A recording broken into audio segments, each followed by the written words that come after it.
आनंदीने आत्तापर्यंत जो काही सासरवास, तिचा जो काही छळ झालेला असतो, तो आता सर्व काही युगंधर त्याची परतफेड करणार आहे. युगंधर चक्क आता आनंदीसोबत वटपौर्णिमा साजर करता वेळेस आपल्याला दिसणार आहे. आनंदीवरती जो काही छळ शिल्पा करत असते हे युगंधरच्या लक्षात येणार आहे आणि युगंधर चक्क आता आनंदीसोबत खूप चांगलं वागण्याचा प्रयत्न करणार आहे आणि सोबतच वटपौर्णिमा साजरी करत वडाला फेरे मारत 7 जन्मासाठी गाठ बांधणार आहे.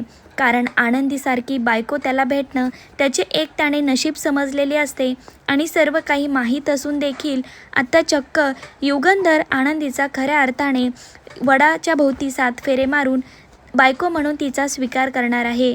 शिल्पा आत्तापर्यंत आनंदी खूप गरीब असल्यामुळे, ती खूप गरीब घरातली असल्यामुळे आणि तिचा स्वभाव देखील खूप गरीब असल्यामुळे ती जे काही शिल्पा छळ करत असते ते सर्व काही सहन करत असते आणि पण आता हा अत्याचार जो काही आनंदीवरती होत असतो तो आता कुठेतरी जाऊन थांबणार आहे आणि चक्क आता युगंधर तिच्यासोबत नीट वागण्याचा प्रयत्न करणार आहे. युगंधर खरं तर मुळात खूप चांगल्या स्वभावाचा आणि बायकांचा मान सन्मान ठेवणारा व्यक्ती असतो, पण त्याचा शिल्पासमोर नाईलाज असतो. वारंवार शिल्पा त्याला समिधा तुझी बायको आहे, समिधावरती तुझं खरं प्रेम होते या गोष्टीची ती जाणीव करून देत असते आणि युगंधरला आनंदीजवळ जाण्यापासून ती नेहमी थांबवत असते.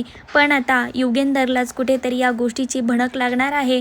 मी आनंदीवरती खूप अत्याचार करत आहे, आनंदीचा मी छळ करत आहे, माझ्यासोबत जे काही झाले यात आनंदीचा काय दोष आहे या गोष्टीचीच आता युगंधरला जाणीव होते आणि तो आनंदीला बायको म्हणून खऱ्या अर्थाने आता स्वीकार करणार आहे आणि तिच्यासोबत वडाची पूजा करत 7 जन्म हीच मला बायको मिळू दे अशी ईश्वर चरणी तो आता प्रार्थना करणार आहे.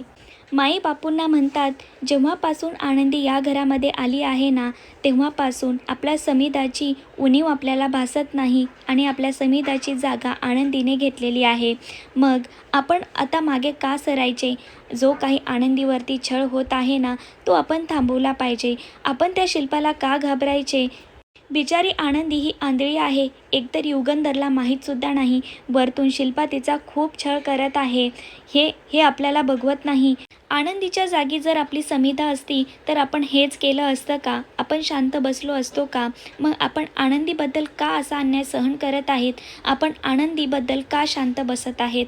आता याच गोष्टीची माईबापूंना खूप खूप वाईट वाटत असते आणि आनंदीवरती जो काही शिल्पा अत्याचार करत आहे हा आता कुठेतरी ते थांबवणार असतात.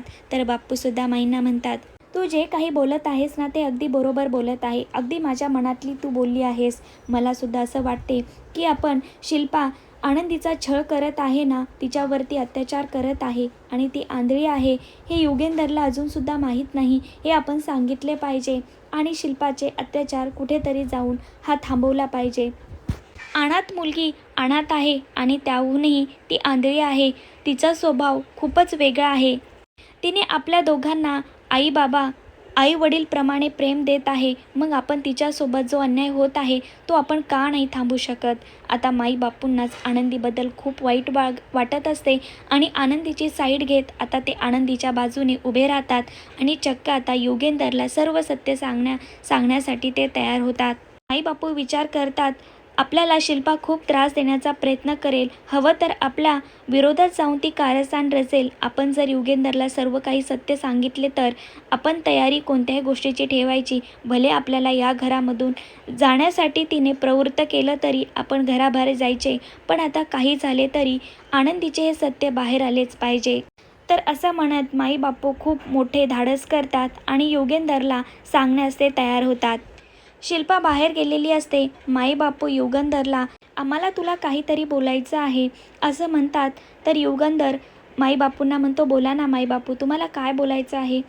तर माई युगंधरला म्हणते, युगंधर, जेव्हापासून आनंदी या घरामध्ये आली आहे ना, तेव्हापासून आम्हाला समिधा आमची परत आली आहे असं वाटत आहे. त्या पोरक्या पोरीने आम्हाला खूप आधार दिला आहे. आनंदीला सुद्धा आई वडील नाही, त्यामुळे आम्ही सुद्धा आनंदीला एक आई वडील म्हणून खूप आधार देत आहेत. युगंधर, तुझ्या जीवाची जी काही घालवेल होत आहे ना, ती सुद्धा आमच्या लक्षात येत आहे. पण मला असे वाटत आहे, तू आत्तापर्यंत समिधासाठी खूप केलं आहे आम्हाला कुठल्याच प्रकारची समिताबद्दलची तक्रार आमच्या मनामध्ये नाही. मुलांच्या मनामध्ये जो काही तुझ्याबद्दलचा गैरसमज झाला आहे तो आज ना उद्या दूर होणारच आहे. पण समोर आम्हाला जे काही दिसत आहे ना, आनंदीवरती अत्याचार होत आहे, हे आम्हाला बघवत नाही. तर युगंधर माईंना म्हणतो, माई तुम्ही जे काही बोलत आहे ना, जरा सविस्तर मला सांगितले तर बरे होईल, असं माई बापूंना म्हणतो. तर बापू युगंधरला म्हणतात, युगंधर आम्हाला असं वाटत आहे आम्ही आनंदीला मुलगी म्हणून आम्ही स्वीकार केला आहे आणि तू सुद्धा बायको म्हणून आनंदीचा स्वीकार कर. आम्हाला असं वाटत आहे पोरीचे जे काही हाल होत आहेत ना, ते आम्हाला बघवत नाहीत. आनंदीचा आम्ही मुलगी म्हणून स्वीकार केला आहे, तुलासुद्धा बायको म्हणून स्वीकार करायला आता काहीच हरकत नाही. आनंदी खूप चांगली गुणी मुलगी आहे. ती आपल्या घरासाठी आपल्या कुटुंबासाठी खूप काही करत आहे. तिला त्या घरामधील अधिकार मिळालाच पाहिजे असं मला वाटत आहे. तर युगंधर माई बापूंना म्हणतो, माई बापू मला माहीत आहे तुम्हाला काय म्हणायचे आहे, पण माझं समिधावरती खूप प्रेम आहे. मी माझ्या समिधाची जागा कोणालाच देऊ शकत नाही, हे तुम्हालासुद्धा माहीत आहे. तर माई युगंधरला म्हणतात, युगंधर तुझं अगदी बरोबर आहे. तू जे काही म्हणत आहेस ना, तू अगदी बरोबर आहे. आनंदी तुझ्यापेक्षा कमी वयाची आहे, पण तरीसुद्धा ती वयाने कमी देखील असली तरी ती खूप मोठा या घरातील भार सहन करू शकते. ती या घरातील जबाबदारी खूप नीटनेटकेपणाने पार पाडत आहे. तिला असं वाटत आहे या घरामध्ये तिला खूप 20 वर्षाचा अनुभव आहे असं वाटत आहे आणि तिने पूर्णपणे समिधाची या घरातील जागा घेतलेली आहे. तिने आत्तापर्यंत फक्त आणि फक्त घरातलेच काम करायचे का? तिने प्रत्येकाची जबाबदारी घ्यायची का? काय प्रत्येकाला काय हवं आहे, काय नको आहे, या प्रत्येक गोष्टीकडे आनंदी लक्ष देते. मग तिला तू बायको म्हणून का स्वीकारू शकत नाही? तर माई बापू खऱ्या अर्थाने आता युगंधरला आनंदी ही आंधळी आहे, तिला काही दिसत नाही.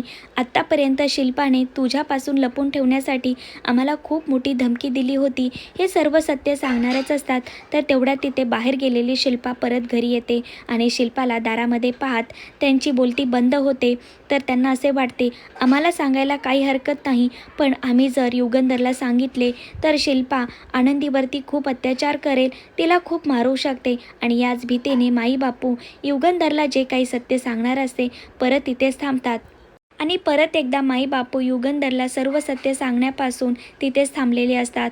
तर युगंधर माई बापूंना म्हणतो, तुम्हाला काहीतरी मला महत्त्वाचे बोलायचे होते ना, ते तुम्ही सांगू शकता. तर माई बापू युगंधरला म्हणतात, युगंधर तू एवढा मोठा आहेस, तू एवढा गावाला सांभाळतो, एवढे कारखाने सांभाळतो, आमच्या मनामध्ये काय चालू आहे, आनंदीबद्दल तुला खरंच काय वाटते हे आम्हाला चांगल्याच प्रकारे ठाऊक आहे. आनंदी पण तुझा खूप आदर करते. आता तुला समजायला पाहिजे तुला आनंदीचा कशा प्रकारे स्वीकार करायचा आहे ते. तर युगंधर मनातली मनात विचार करतो, माई बापू तुमचं अगदी बरोबर आहे, पण मी सर्व काही बंधनामध्ये अडकलेलो आहे. मी जेव्हा कधी आनंदीची काळजी घेण्यासाठी जातो, तिला जवळ करण्याचा प्रयत्न करतो, ही शिल्पाताई माझ्या आड येते आणि ती आनंदीपासून मला दूर ढकलते, मला तिची काळजी घेऊ देत नाही. पण युगंधर विचार करतो, समिधावरती मी खूप अत्याचार केला आहे. मी जर असाच करत राहिलो तर मी आनंदीची तीच हालत करेल जे समिधासोबत घडलेलं आहे. पण आता खूप झाले, मी समिधाची जी हालत केलेली आहे ती मी आनंदीची होऊ देणार नाही. आणि तो आता मनाशी ठाम ठरवतो आणि आनंदीसोबत वडाची पूजा करण्यासाठी जातो आणि चक्क आता वडाची आनंदीसोबत पूजा करत तो आनंदीचा खऱ्या अर्थाने बायको म्हणून स्वीकार करतो. आनंदीसोबत चक्क तो आता 7 फेरे घेतो आणि जन्मोजन्म हीच माझी बायको मला ही मिळावी अशी तो वडाकडे प्रार्थना करतो. तर आनंदीचा आणि युगंधरचा कशा प्रकारे नवीन संसार आपल्याला पाहायला मिळणार, आनंदीचे आणि युगेंधरचे नाते कोणाकोणाच्या डोळ्यामध्ये खुपणार, कशा प्रकारे विद्याधर आणि शिल्पा आनंदीला वेगळे करण्याचा प्रयत्न करणार, विद्याधर आनंदी आंधळी आहे या गोष्टीचा कितपत फायदा उचलणार, तर विद्याधर या सर्व गोष्टीला कशा प्रकारे मात करणार आणि आनंदी मुलांना कशा प्रकारे समिधाची जागा घेत कशा प्रकारे सांभाळ करणार, हे पाहण्यास खूपच रंजक ठरणार आहे. असं सिरियलचे सर्वात आधी अपडेट पाहण्यासाठी माझ्या चॅनलला सबस्क्राईब करा. त्याचबरोबर बेल आयकॉनवरती क्लिक करा, म्हणजेच तुम्हाला येणाऱ्या व्हिडिओचे नोटिफिकेशन मिळेल. व्हिडिओ पाहिल्याबद्दल धन्यवाद.